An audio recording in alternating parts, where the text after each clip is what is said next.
दोस्तों 25 जून 2009 को एक फोन कॉल जिसने माइकल जैक्सन के मर्डर को एक नेचुरल डेथ साबित करने की पूरी कोशिश की। और ये फोन कॉल किया था माइकल जैक्सन के डॉक्टर ने। इस डॉक्टर का नाम था कॉनराड मेरेस। अब सोचने वाली बात यह है कि आखिर ऐसा क्या हुआ जो एक डॉक्टर ने अपने ही पेशेंट को मौत के घाट उतार दिया। वो पेशेंट जो करोड़ों दिलों पर राज करता था, जिसे किंग ऑफ पॉप कहा जाता था। आखिर माइकल जैक्सन ने उस डॉक्टर का क्या बिगाड़ा था? बहुत से लोग तो ये भी दावा करते हैं कि माइकल जैक्सन कभी मरा ही नहीं, उसकी मौत की झूठी खबर फैलाई गई थी। तो आखिर सच क्या है? अगर वाकई माइकल जैक्सन की मौत हुई थी तो क्या वो एक हत्या थी या फिर वो एक नेचुरल डेथ थी? और आखिर क्यों लोग ऐसा मानते हैं कि माइकल जैक्सन आज भी जिंदा है? तो दोस्तों आज हम इन्हीं सारे सवालों के जवाब जानने वाले हैं। दोस्तों स्वागत है फिर एक बार द ग्रोथ की नई वीडियो में।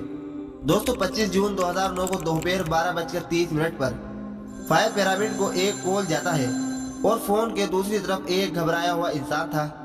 और वो थे माइकल जैक्सन के सिक्योरिटी हेड, जो कि माइकल जैक्सन की जान बचाने के लिए उस फोन पर रिक्वेस्ट कर रहा था कि जल्द से जल्द यहाँ पर एम्बुलेंस भेज दो। जब डॉक्टरों की टीम और एम्बुलेंस घटना स्थल पर पहुंची, जहाँ पर माइकल जैक्सन अपने रूम में बेहोश पड़े हुए थे, उस कमरे की हालत को देखकर मेडिकल टीम के होश उड़ गए। उस कमरे में आईईवी रखा हुआ था, वही कि जिससे लोगों को बोतल चढ़ाते हैं, और एक ऑक्सीजन सिलेंडर था। और साथ ही साथ उस कमरे में चारों तरफ दवाइयां फैली हुई थी। ये माइकल जैक्सन का मेडिकल रूम था जो स्पेशली उनके लिए बनाया गया था। लेकिन इतनी सारी फैसिलिटीज होने के बाद भी उस कमरे में ऐसा क्या हुआ जिसकी वजह से माइकल जैक्सन की इतनी बुरी हालत हो गई थी? माइकल जैक्सन की जान बचाने के लिए तुरंत उनको सीपीआर दिया गया, लेकिन जब उससे काम नहीं बना तो तुरंत उनको हॉस्पिटल ले जाया गया। लेकिन इतना सब करने का कोई फायदा नहीं हुआ, क्योंकि माइकल जैक्सन इस दुनिया को छोड़कर जा चुके थे। इसके अलावा जब तक इस केस का पर्दाफाश नहीं हो पाया, तब तक पब्लिक को यही बताया गया कि दिल का दौरा पड़ने की वजह से माइकल जैक्सन की मौत हो गई। दोस्तों माइकल जैक्सन की जिंदगी में काफी उतार चढ़ाव हुआ, और साथ ही उनके लुक्स में भी काफी ज्यादा उतार चढ़ाव हुआ। उनके ऊपर काफी अलग अलग तरह के इल्जाम भी लगे, लेकिन फिर भी दुनिया भर में उनकी बहुत बड़ी फैन फॉलोइंग थी। दोस्तों माइकल जैक्सन की मौत से पहले वे अपने एक कंसर्ट पर काम कर रहे थे, और इस कॉन्सर्ट का पूरा अरेंजमेंट था ईजी कंपनी के हाथ में। इस कॉन्सर्ट का नाम था दिस इज इट। इस कॉन्सर्ट का सबसे पहला शो होना था जुलाई 2009 को। माइकल जैक्सन लगातार इस कॉन्सर्ट में होने वाले डांस की प्रैक्टिस कर रहे थे। दिन था 24 जून। माइकल जैक्सन डांस की प्रैक्टिस करके अपने घर वापस आ रहे थे। जब माइकल जैक्सन की गाड़ी उनके घर पर पहुंची तो उनके साथ एक और गाड़ी थी, वो थी उनके डॉक्टर की। माइकल जैक्सन के साथ कुछ बहुत ज्यादा सीरियस प्रॉब्लम थी। उनको इंसुआ था और वो डिप्रेशन में रहते थे। उन्हें फैटिगेबिलिटी, बैक पेन और ईटिंग डिसऑर्डर थे, और इतनी सारी हेल्थ प्रॉब्लम के साथ साथ उनके ऊपर काम का भी बहुत ज्यादा प्रेशर था। वो लगातार प्रैक्टिस कर रहे थे, और इसीलिए उन्हें बहुत सारी दवाइयों का सहारा लेना पड़ रहा था। और इसीलिए एईजी कंपनी ने अलग से एक डॉक्टर उनके लिए असाइन किया था, जो हमेशा उनकी सेहत का ख्याल रखता था। लेकिन बहुत सारे लोग ये कहते थे कि माइकल जैक्सन को दवाइयों का नशा है, मतलब वो मेडिसिन की एडिक्शन करते हैं। हालांकि दोस्तों इस बात में कितनी सच्चाई थी यह तो नहीं पता, लेकिन हमें इतना जरूर मालूम है कि माइकल जैक्सन बहुत ज्यादा दवाइयां लेते थे, और उनमें से कुछ दवाइयां इतनी ज्यादा खतरनाक और डेंजरस थी कि अगर उन दवाइयों को प्रॉपर तरीके से और डॉक्टर के ऑब्जर्वेशन में नहीं लिया गया तो शायद वो दवाई जान भी ले सकती थी। Michael Jackson valium lorazepam, midazolam diazepam जैसे ब्रेन कमिंग और एंजाइटी रिवीलिंग दवाइयां खाया करते थे, और साथ ही वो प्रोपोफोल जैसी एक खतरनाक दवाई भी लिया करते थे। हालांकि उनको ये दवाइयां रिकमेंड नहीं की गई थी, लेकिन एक बार डेंटल प्रोसीजर के दौरान जब उन्होंने ये दवाई ली तो वो समझ गए कि इसी दवाई को लेकर वो चैन की नींद सो सकते हैं, और उसके बाद उन्होंने इस दवाई को रेगुलर लेना शुरू कर दिया। और माइकल जैक्सन को बहुत अच्छे से मालूम था कि ये दवाई उनके लिए कितनी खतरनाक है, लेकिन उसके बावजूद भी वो ये दवाइयां लेने के लिए मजबूर हो गए थे। और इसीलिए उन्होंने ये कंपनी एईजी और डॉक्टर कॉनराड के साथ एक कॉन्ट्रैक्ट साइन किया था। डॉक्टर कॉनराड जो थे वो बन गए थे इस कॉन्ट्रैक्ट के बाद माइकल जैक्सन के पर्सनल डॉक्टर, जो इन कॉन्सर्ट के दौरान माइकल जैक्सन को खतरनाक दवाइयां दिया करते थे, जिससे माइकल जैक्सन को नींद आ जाती थी। लेकिन जब माइकल जैक्सन की मौत हुई और ऑटोप्सी की रिपोर्ट आई तो उस डॉक्टर की पोल खुल गई। जब ये दवाइयां प्रोपोफोल दी जाती थी माइकल जैक्सन को तो उसके लिए काफी सावधानी बरती जाती थी। लेकिन ये जो डॉक्टर था ये माइकल जैक्सन को दवाइयां ऐसे ही दे दिया करता था।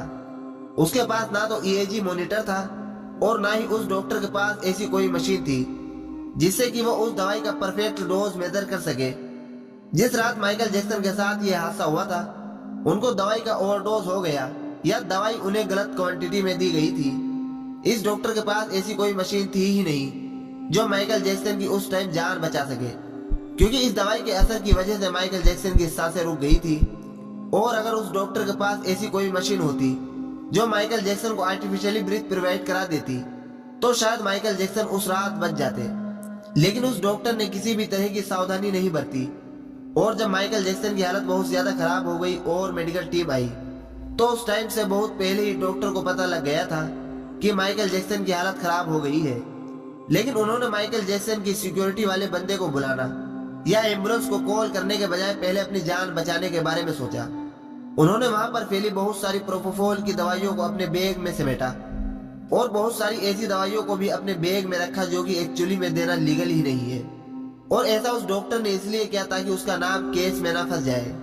अपनी गलतियों के सारे सबूत मिटाने के बाद फिर माइकल जैक्सन की जान बचाने के लिए एम्बुलेंस को कॉल किया और सिक्योरिटी वाले को बुलाया गया। लेकिन जब पुलिस इस सारे मामले में इन्वॉल्व हुई तब डॉक्टर की पोल खुल गई। डॉक्टर के द्वारा छुपाई गई वो दवाइयां भी पुलिस को मिल गई और डॉक्टर ने जो उस रात ये पूरी गड़बड़ी की थी वो सारी चीजें अभी कोर्ट में एकदम क्लियर हो गई और कोर्ट ने उस डॉक्टर को 4 साल की सजा सुनाई। दोस्तों, आप लोग सोच रहे होंगे आखिर उस डॉक्टर ने ऐसा क्यों किया? माइकल जैक्सन से क्या दुश्मनी थी उस डॉक्टर की, जबकि वो तो पर्सनल डॉक्टर था और उसका तो काम था माइकल जैक्सन की जान बचाना। तो दोस्तों, बहुत से लोगों के अकॉर्डिंग कंस्पिरेसी थ्योरी तो ये है कि माइकल जैक्सन का सोनी कंपनी के साथ बहुत बड़ा पंगा हो गया था।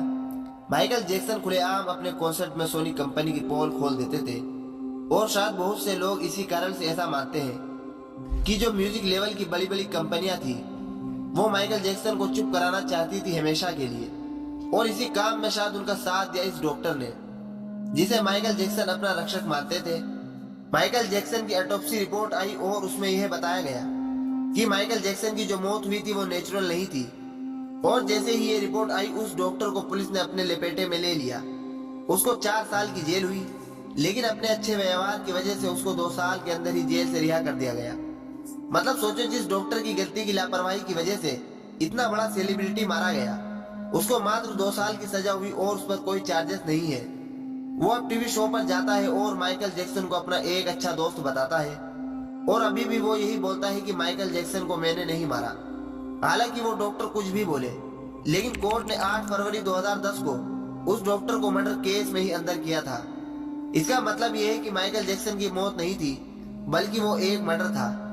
दोस्तों, इस केस में केवल वो डॉक्टर ही कानून के शिकंजे में आया। हालांकि असल में इस मर्डर के पीछे कौन था वो आज तक कोई नहीं पता लगा पाया। माइकल जैक्सन के फैमिली वालों ने बाद में ईएजी कंपनी के ऊपर केस भी किया, यह बोलते हुए कि उन्होंने माइकल जैक्सन पर काम का इतना दबाव डाला कि उनको ये सारी दवाइयां मजबूरन लेनी पड़ती थी, जिनकी वजह से माइकल जैक्सन की मौत हुई। लेकिन बड़ी बड़ी कंपनियों का तो कानून भी कुछ नहीं बिगाड़ सकता। सभी सबूतों और गवाहों को देखते हुए ईएजी कंपनी को बाइज्जत बरी कर दिया गया। आपको क्या लगता है माइकल जैक्सन की मौत के पीछे क्या वजह थी? माइकल जैक्सन का दवाई प्रेम, मतलब दवाइयों के प्रति वो जो एडिक्शन था जिसकी वजह से वे डेंजर से डेंजरस दवाई ले लेते थे, उस वजह से माइकल जैक्सन की मौत हुई, या फिर उनकी मौत के पीछे डॉक्टर की लापरवाही, या फिर एक बड़ी कंपनी की साजिश? दोस्तों, लेकिन एक कंस्पिरेसी माइकल जैक्सन से रिलेटेड जरूर हमारे बीच में है और वो ये है कि माइकल जैक्सन आज भी जिंदा है, वो कभी मरा ही नहीं। बहुत सारे लोगों का ये मानना है कि माइकल जैक्सन ने करा रखे थे अपने बहुत सारे इंश्योरेंस और उनके मरने के बाद उनका सारा कर्जा उतर जाता और करोड़ों रुपए उनके नॉमिनी को मिल जाते। और इसी बड़ी सी रकम को पाने के लिए माइकल जैक्सन ने अपनी ही मौत का ऐसा नाटक रचा जो आज भी लोग सच मानते हैं। लेकिन इसके पीछे कितनी सच्चाई है ये कोई नहीं जानता। लेकिन दोस्तों, माइकल जैक्सन मर गए हो या फिर जिंदा हो, लेकिन वो आज भी लाखों करोड़ों लोगों के दिलों में है। तो दोस्तों, यह थी माइकल जैक्सन के मौत की कहानी। दोस्तों, आपको ये स्टोरी कैसी लगी कमेंट सेक्शन में जरूर बताएं।